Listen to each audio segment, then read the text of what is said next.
We all are gonna die. We all are gonna die. We all are gonna die. We all are gonna die. Why don't we help each other prepare for it? Without death there could not be life. I'm talking about end of life conversations, conversations about the end of life.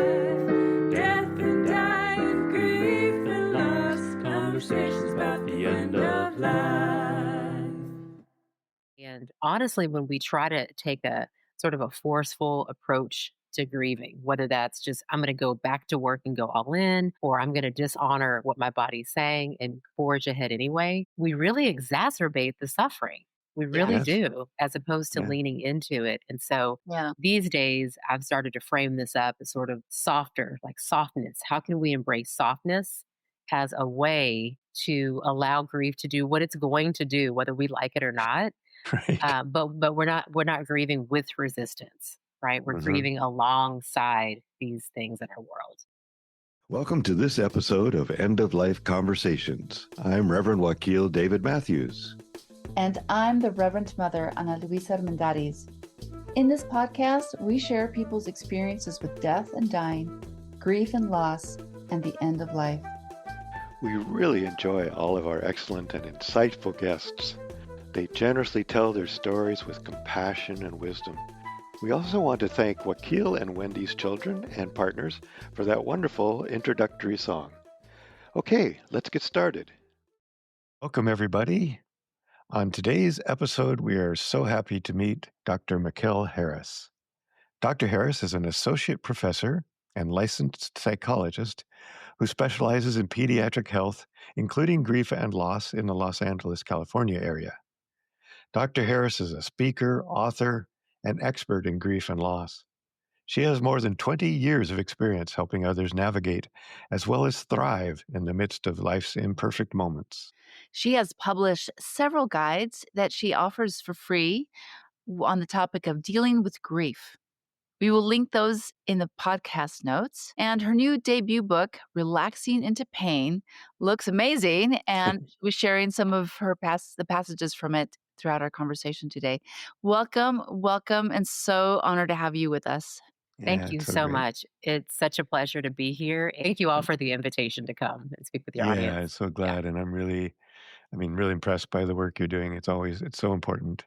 thank you. So we like to begin by asking when you first became aware of death in your life, and I've read some of your stories, but I'd like you to share that with our audience, Yeah. and as well, feel free to read from your book if you'd like, because that has some of that conversation in there. So just a little bit of background. Both of my parents were Air Force veterans. And as part of that, our family did a little bit of traveling, but we were sort of trained, like, even though there was loss around us, to sort of muscle our way through and not really emphasize that. So growing up, there was loss that I experienced in my family.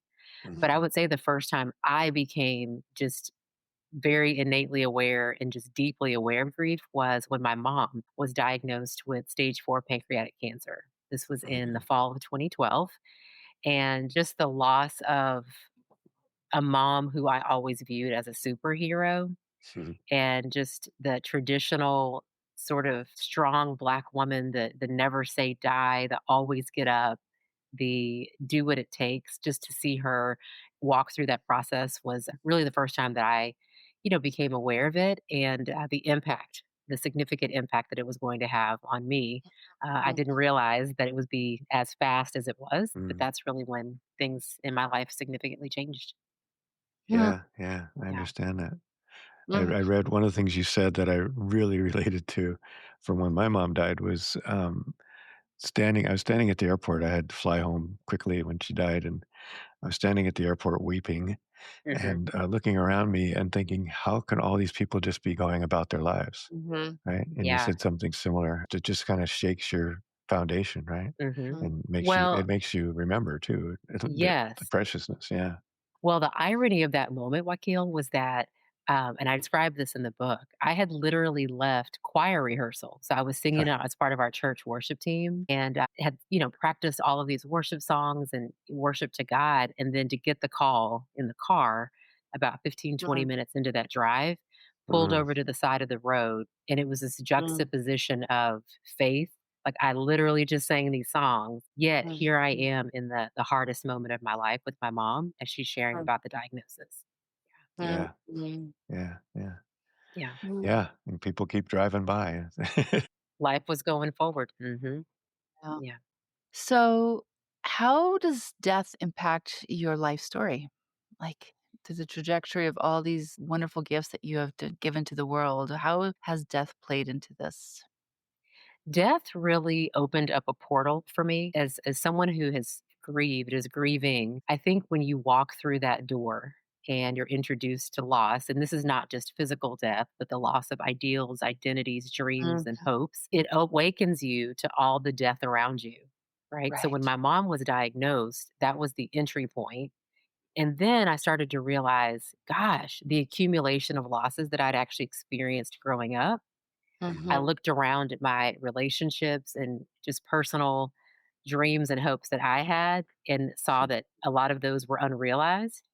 And it Mhm. became this really painful realization like, gosh, I've been surrounded by this the whole time.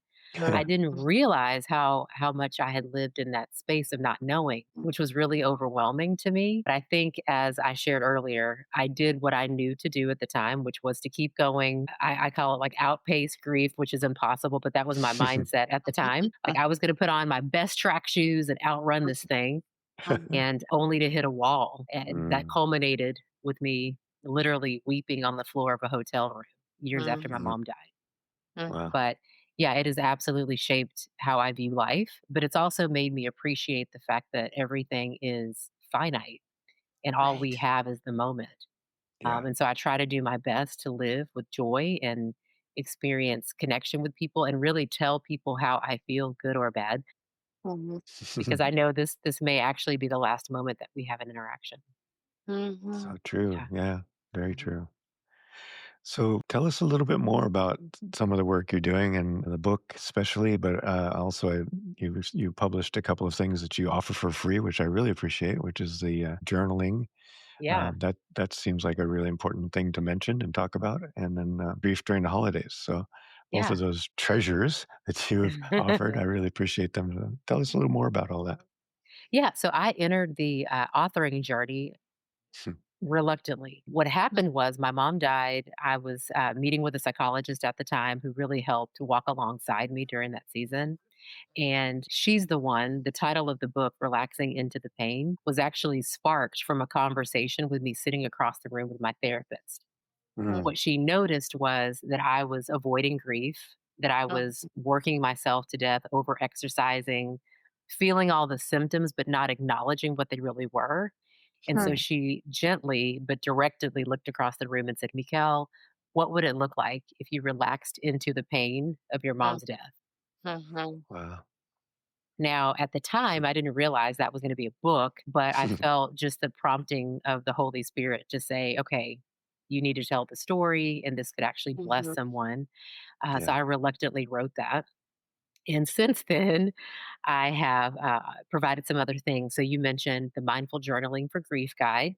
Journaling, if you've read my book, you know that the whole book is based around my real journal entries, starting on Mhm. the day that my mom was diagnosed, all the way through about a year and a half after her death. Mhm. And so I have found writing to be really powerful. And what I discovered was when you can put something on paper, which is one of the reasons I think people avoid journaling, it makes it real. It's not Mhm. something that's sort of in your mind, but you're actually seeing it with your eyeballs on paper. And Mhm. then you're reliving that because you're going back and looking at it. But I Mhm. have found that to be such an incredibly transformative process that I thought, let's make this available and really talk about the science behind it. There's a Yeah. reason why therapists say, "Hey, have you thought about journaling?" Because it's a very powerful tool to connect what's happening emotionally to our Mhm. neurobiology in terms of expressing grief. But yeah, that's one offering. I also have written the Grieving Hearts sort of opportunity for people to learn about what it means to process through grief and really normalize the grief process, especially around the holidays, which is, as you Mhm. know, a time when a lot of emotions might arise because of traditions and so forth in our Yeah. society. Mhm. Yeah, yeah. I really love that the idea of journaling with presence was a big part of that. To really Mhm. be present with yourself, be gentle and calm Yeah. and like Yeah. Yeah. meditative, and then do your journaling because you do get so much better connected to You what's do. really going on in your heart and your head. So thank you. I've That those are often yeah, I've often been honestly surprised when that pen hits the paper and I'm really writing out how I feel. So I have felt shocked at times thinking, "I didn't realize it was that much of an emotion for me or that much of a pain point for me." yeah, So again, I see why people wanna skirt around that, but if you can Mhm. lean into it a little bit more, it can really be, really powerful. yeah, yeah. Yeah, it really makes me think too, my sister passed away about 5 years ago, and, Mhm. I had this my head understood the whole what happened, and my heart Mhm. was breaking, and then Mhm. I was sitting with a spiritual director, and I was telling her how, like, these 2 little toes hurt, Mm. and, out of nowhere, she said, "Have you actually talked to your body about the loss of your sister?" Uh, And I thought that was, Mm. like, What a very great question. right, it was very Wow. different, right? Because she's like, you understand it through your mind, your heart hurts, but your actual body has not been told. And Mm. it makes me think that journaling is a way for that somatic information to be like regulated through these other 2 systems, right? Like That's your right. mind will have the words to write down, and your heart will have that pain that's being poured Mhm. out through the words, and then your body can actually write it and say, "This is" Yes. so I do Yeah. appreciate that as a connection for yeah, Well, and working with alongside grief in the myriad of ways that we need to. yeah, absolutely. exactly. What was happening at the time, probably about a year and a half after my mom died, was my body was literally shutting down. I recall a moment where I was driving from San Diego to LA, and the entire left side of my body went numb. I Mhm. literally had to lift my leg into the car. Thankfully, I'm right-handed, so I was driving with my right foot, but it was Mhm. a really, Mm, well, you would have thought it would have been an eye-awakening experience. However, I'm mm. stubborn and resistant at the time, and so I thought, "Oh, that's just, whatever." It happened again. I ended up at my doctor's office who said, "Mekel, look, all your labs are fine. What else is going on?" Mhm. And in the moment, I thought, "Well, I can't think of anything because I hadn't connected that Right. that interconnectedness between the body and grief, but that's exactly what it was. My Mhm. Wow. body was holding all of the love, the loss, the Right. pain, the anguish The in my confusion, body, right? the It's confusion. Yeah, confusion, like, what is going on? Why is there such a loss? I don't understand this. That's yeah, right. exactly. Part of me That's that right. is no longer here. That's Where right. did it go? Yeah. Well, and to have experienced that with her Mhm. from within 30 days. I Mhm. Mhm. mean, my brother and I literally went from getting a diagnosis Mhm. to me flying to Texas to thinking, okay, we have options to realizing, according to my mom's, really heartfelt desire was she didn't want to pursue anything Mhm. heroic. And so we honored that. But we Mhm. thought, okay, we're going to enter hospice, we're going to enter palliative care and be here Right. for a while. And Yeah. instead, it was foot on the gas, a roller coaster going down a steep hill. And before you knew it, we were calling the palliative care company back to say, the equipment that just arrived a week earlier, you can come pick it up because she had passed away. And Mhm. so my body was just completely dysregulated. Mhm. Yeah. Sure, sure. Yeah. And you spoke to in I forget which one I was reading, but one of the things was about the phases of death that they Mm. speak of and how it's not linear at all. And Yeah. you discovered that and you talk about that. And we had Boy, a do I wish guest it on were. Mirabai. Yeah, wouldn't that be easier? Hmm. And you can go, Hmm. okay, I'm done with that part. Yeah. Exactly. We had a guest on Mirabai Star who's done a whole series now of I think she Hmm. calls them 16 thresholds that are Mm. not linear either, but are things that Mm. we go through in grief. And she Hmm. also is a great fan and author herself, but also a big fan of journaling and has many classes on writing classes. So yeah, this Mm. is something that Love I that. really think is so important. And I'm so glad that you are emphasizing that in your work too. Yeah. So thank you. I've also, again, my mindset historically has been go gung ho, go hard. Yeah. But of course, this has shifted a lot of things. And I think now really appreciating that grief is not static. And honestly, when we try to take a sort of a forceful approach to grieving, whether that's just, I'm going to go back to work and go all in, or I'm going to Yeah. dishonor what my body's saying and forge ahead anyway, Yeah. we really exacerbate the suffering.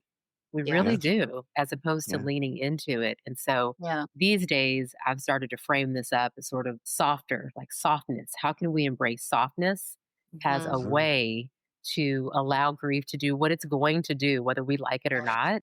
Right. But we're not grieving with resistance, right? We're Mhm. grieving alongside Right. these things in our world.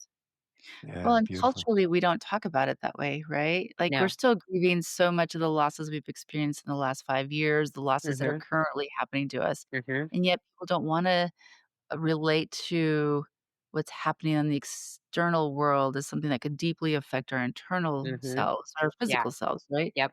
And so, I had also a health thing last week, and a friend of mine Mhm. last night said, "Well, I don't understand why you just didn't stop and, call somebody and, like, do the hospital visit or something." And I was like, "Well, it's not that I was resistant to that idea, it's that Mhm.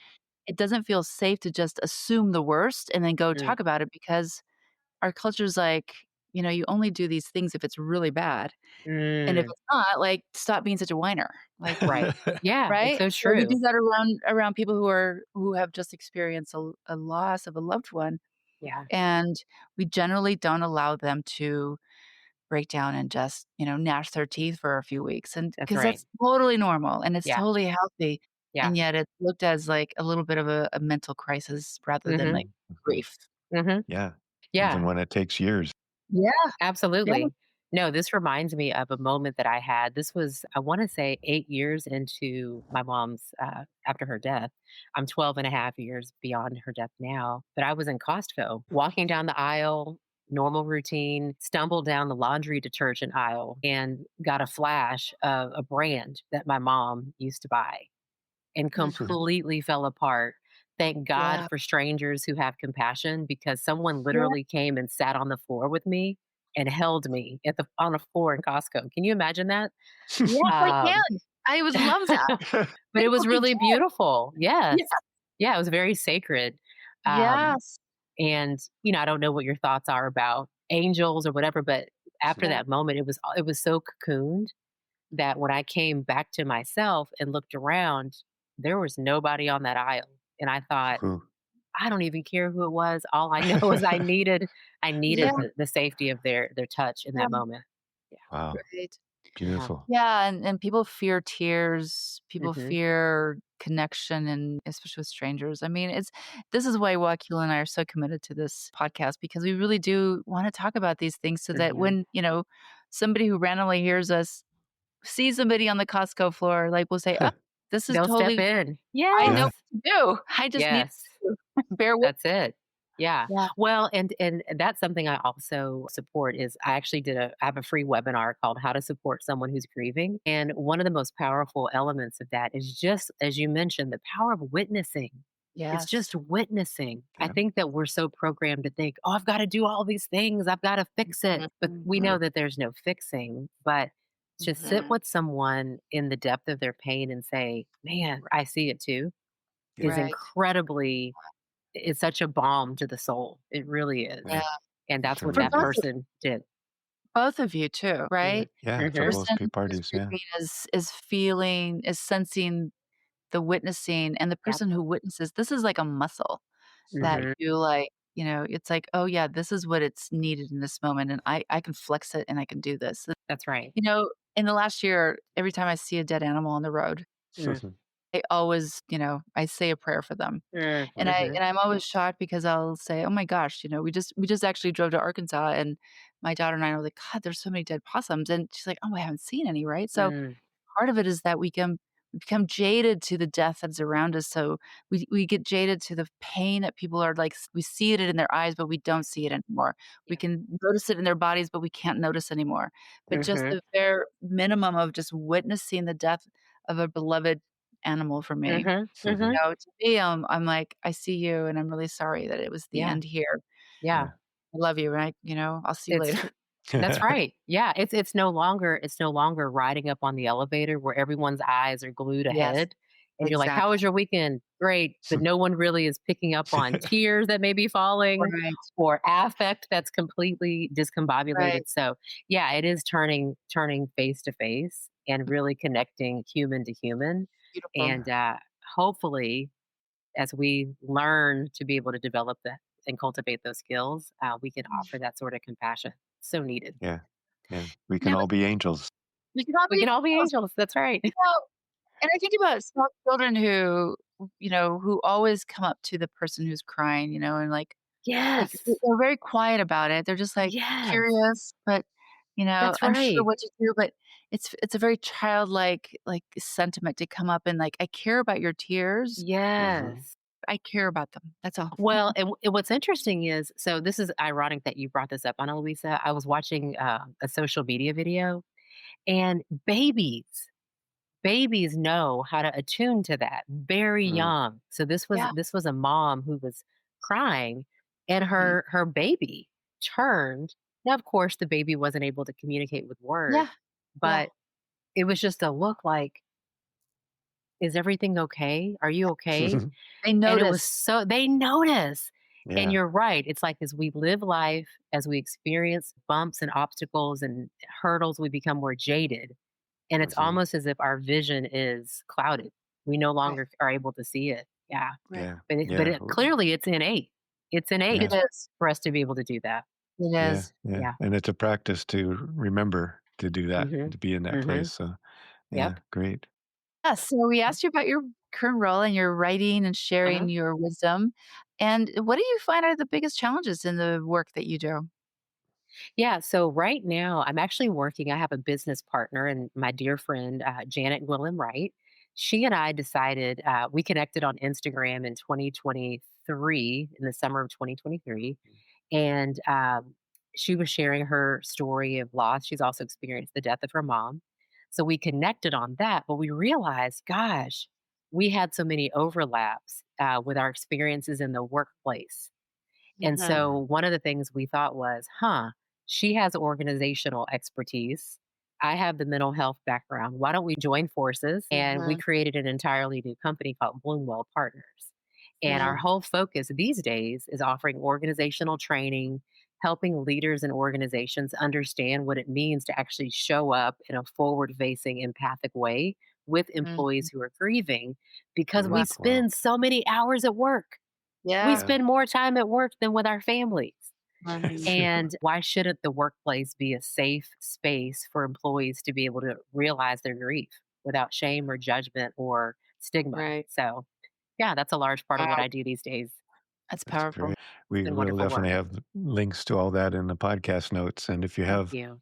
upcoming seminars, we're doing a newsletter now once a month, so we'd be glad to put Okay. that in the newsletter. I love that. Yeah. I Yeah. will do a little shameless plug. I don't know if it'll make the Absolutely. newsletter. However, this Thursday, 2 days from now, we're actually hosting a workshop, and we're going to lean into this idea of the fact that spiritually, grief is an interconnected communal experience. Mhm. However, we live in a disconnected world. So Yeah. Right. how do we sort of overcome that tension? And so that's going to be what our workshop is on. But I'm sure Wakil will Beautiful. be hosting many other things in the Good. future. Yeah. Yeah. But definitely let us know. I will. Thank Great. you. And we really appreciate that. Do you have things that is there anything that frightens you about the end of life? Not saying all the things that I Mhm. desire to say. Yeah. And I don't Mhm, mean in the sense of like regret, like mhm, saying the wrong thing. I think that my biggest fear is not having said those heartfelt things, right? mhm. Those Yeah. experiences that you have with people and you leave the moment, you're like, God, they're an amazing person, but you don't say Yes. that, right? Yeah, You let them leave and you think, well, I'll see him in a couple weeks. Or right. the moments where you're deeply impacted that you Yeah. don't share with the other person in the space. But Yeah. yeah, my biggest fear is not having said all the things because Mm. we're so relational. You never know the impact of what you're going to say and how it's going to affect the other person. Right. Just to give an example, literally today, I was sitting in the room with someone and he said something that was so profound that it actually gave me pause. And I'm not one who's a person who doesn't have words. But I was so taken aback in the best way by what he said that I didn't have any words. And I thought, Mm. here's an opportunity to tell him how Mhm, impactful and how profound of a statement mhm. he just made. So I did. When I told him that, he started weeping. Now Mm. I didn't Yeah. know this was a stranger. And Yeah. so when he Uh, started weeping, he said, I needed to hear that. ugh. Wow. And it was this, yes, it was this incredible moment. So, Mhm. yeah, I want to live a life where I actually share those types of things because Yeah. clearly we're all connected and you have Yeah. something that I need and vice versa. Right. Beautiful. It's so fun, by the Yeah. way, when you do It that. Like, is. my kids, well, my son's like, "You always talk to strangers, mom." Just always going up to 'em, like, even if it's, like, a woman who's got something really cute, I'm like, "Oh, that's so cute," Yeah. or whatever, right? And Yeah. I would say 9 out of 10 times people are like, "Thank you so much for saying that," and it does Yes. lift them up, right? Like, something is like, we're just so barricaded behind our walls because it's dangerous and Mm-hmm. hard and Mm-hmm. scary, and, you just kind of flippantly even sometimes be like, "Hey, cutie," chuckle and, like, "Thank you for noticing me," right? Like, Yeah, it is my dearest pleasure to do that, so I'm so glad that's on your wish list for it yourself. is. It's It so is. fun. Yeah. Yeah. Basically, I want to die and at my memorial service or funeral for people to say, she didn't leave anything unsaid. Like, I have no Yeah, doubt Mm, how Mekel felt mm. love about it. me, right? Yeah. Love it. Yeah. So, yeah. Wow, that's great. And just Mhm. setting that intention Mhm. Mhm. just keeps that awareness in your heart during the day, Yep. and then these things come to you. Yeah. I find Mm, that part of my prayers in the morning is to guide me to where I can be of most service, and mm. that works. I mean, I've tell people that when who I counsel that don't say that prayer unless you mean it, because Mhm. You will God's be going to give you attracting something to do. yes, he is, he is. He's gonna be, There's a "Oh, yeah, lot to she's on do. assignment." Yes, there's a lot to do. Yeah, Yeah. But exactly.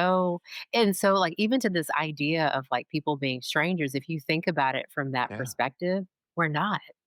yeah, Right, right, We may not know all the intimate details of each other's lives, right, but we know each other, and we know what each right. other needs, right? So it's really Yeah, yes, beautiful. it's so exactly. fun. It's kind of what makes it magical to live, honestly, just like to It does. strangers and be Yeah. like, Yeah, I love that. I'm "Well." gonna I'm gonna steal that prayer, Wakil. Oh Yeah, yeah, wake up. Yes, it's beautiful. yeah, yeah. Yeah. Okay, so, and how do you keep yourself resourced? What makes you fill your cup Yeah. on some of the harder times? I'm gonna lean on I'm gonna follow Wakil's lead, and mine is prayer. Prayer. Yeah, Mm, I spend a lot of time in prayer, and honestly, this morning, I was convicted in where I'm placing my attention. mm. Or sometimes in the throes of life, we get overwhelmed and we just want to check out. So we're doom scrolling on social media, or for me, it's podcasts. I love podcasts, but almost to the point where I can't sometimes hear the voice of God because I have too many Mm, voices in my ear. And so this morning I was praying and I felt like a conviction to turn that off and just mhm, mm. go for a walk with God, right? Yeah, Just turn up the volume there. And like, yes, that pastor, that minister is saying something great, that reverend. But at the same time, don't you think that what I have to share is even greater than that? So right. wow. that's where I Go am. source. Yeah, Yeah. yeah, Yeah. That's where I yeah, am. yeah. That's great. That Yeah, just reminded me of a song that keeps coming up as an old hymn from my days in the church, and that was "Just a Closer Walk with Thee." You yeah, know that I've been hearing that I over and over lately. do. It Yeah. just oh, and it just really rings true no matter, what you It call the does. divine. It's just that presence, like you're saying, just acknowledging, intending to be in the presence of the Yeah. divine Yeah. is such a I'll beautiful share I'll practice. share a fun example. So I'm traveling this week and I was on a walk last night with my beagle. So this was the conviction. It started a couple weeks ago, but I had listened to a podcast and one of the women that was on the podcast was sharing how she loved the word restore. Mhm. And when she thought of the word, it was God restoring her life, giving her a new story from which to live. Nice. And I thought, God, mm, I love that. How many mhm, times do we ask, like, mhm, gosh, I mhm. hate this story, right? Right. I've said that as a grieving heart. Like, I didn't think this was going to be my story. Like, three significant deaths in 12 years. Mm, Mhm. Just when I think I'm getting to a level ground, I experience another loss. Just when I think I'm coming up for air for that second loss and the cumulative loss, here comes a third. mhm. So, definitely lots of prayers about restoring things. Well, I'm on this walk and I'm talking to God, and I look up and I see this storage facility called restoring. Restoring. It was restoring something. And I thought, oh my God, this is great. This is great. And it Like was just the a restore reminder. the pool. Yes. Right. It's like just to hear that confirmation, like, yes, I'm Yeah, listening to you, Mekel. Here it is. Restore. that's But it awesome. all started with a walk. So yeah, Yeah, that's so great. Oh, I So love great. it. it was Love good. that. That's really nice. Yeah. Well, great. Yeah. So, is there anything that you wish we'd had asked you about? And in that process, the last thing we usually do is a reading of some sort. So maybe you have something you'd like to share with us. Mhm. But first of all, just yeah, is there anything you wish we'd have talked about that we didn't get a chance to say? Or and Yeah. by the way, if you're going to stop listening to podcasts, don't stop listening to ours. I know. Just a note for our audience. I'm telling you, I think what I'm gonna do, I think what I'm gonna do, because I'm sort of like an all in or all out, is schedule time for podcast Oh, listening so that yeah, it Good way. doesn't Yeah, just flood my entire downtime. But yeah. I will not forget about this podcast at all. that's really a good idea. I think what I'd love people to sort of remember is, we talked about grief witnessing, and when we think about that, we often think of it from the outside in, like other Yeah. people witnessing our grief. I would encourage people to not forget to witness your own self-reflective grief witnessing, right? Yeah. It's okay to say, look, today is a day where I feel X. And even if that's pain, right? Hmm. When I work with clients, we'll talk about scheduling time to grieve and they'll look at me like, "What are you talking about, Dr. Harris? What's Mhm. that?" And it really is like putting time in the calendar Yeah. to Wow. intentionally focus on the loss. Now, some days when I do this, I may be laughing hysterically at the memories with my dad, with me Hmm. on the back of his motorcycle and him gunning the gas and me screaming, "Dad!" Other times I'm weeping and gnashing teeth, right? It just depends on the day. But yeah, just not forgetting the power of witnessing your own pain, knowing Huh. that it's so profound and that Yeah. you have within you a lot of power to shift the trajectory of your world in and of yourself, right? In my Mhm. opinion, with God's help, to be able Hmm. to do that. But yeah, Yeah, that's so personal Mhm. true, witnessing. so real. Hmm. My Hmm. spiritual director in a session a little while back, I was describing. It was a day when I was just feeling against the wall. I just everything was coming down around us, and I just told him that, and I said, "My heart's just so heavy." He said, "Well, Yeah. you do a good job of getting your work done, of doing prayer and doing your meditations and taking care of Hmm. people. But do you ever just sit back and just cry?" And it just was such a profound. And then he gave me 10 minutes at the end of our session to just do that. And That's I right. don't know that I've ever dedicated a Mhm. period of Yeah. time just to that, to just let it Mhm. all go. And it was, I was glad I was by Wow. myself because I was yelling and screaming, and, Mhm. Mhm. Mhm. but it was really, and it also was really important to have him there as a, Mhm. as a guide or as a support. Yeah. I think I've gone to grief workshops where I felt like it wasn't very well facilitated, and I think it can be, you Yes. can also get lost in that That's if you true. don't have somebody holding you. So For sure. yeah, Yeah, that containment is so important. You're right. Like we don't want this flooding and bleeding into everything. right. But at the Right. same time, yeah, to be able to have a container of time where you're able Yeah, to let that go and set the confines around it is really important. Yeah, that's yeah, good. yeah. That's Thank good. you. Yeah. Yeah. Well, it's been such a great time. Is there anything you would like to read from your books or from a poetry or anything that you'd like to share? I want to share something. It's not my own words. You would have thought that the first thing I would have reflected on were my own words, but no, I would love to share. It's actually a quote from someone else that I really love, and it's by Lexi Bernard. Okay, Lexi Bernard. I think she is the author of a book called Scribbles and Crumbs. Okay, here's what it says. I could only be grateful when I realized that I would rather have known you for a moment than never at all. I would rather endure this inexplicable pain of outliving you than to have never seen your face, spoken your name, and experienced all of who you are. I would rather be yours, you be mine, regardless. Regardless of the sorrow, the sleepless nights, and the years I walk this earth, carrying you in my heart. And I just love that. Oh, beautiful. Yeah, really Yeah, beautiful. Yeah. it's Thank you. yeah, it's just a reminder to me of the love. Yes, there's the pain and the cost associated with loss, but Yeah. man, the beauty of having loved. Yeah, Yep. exactly. Holding both at the same time. That's That's Mhm. right. the work we're doing all the time. Yeah. Well, thank you again so much. It's been a real pleasure.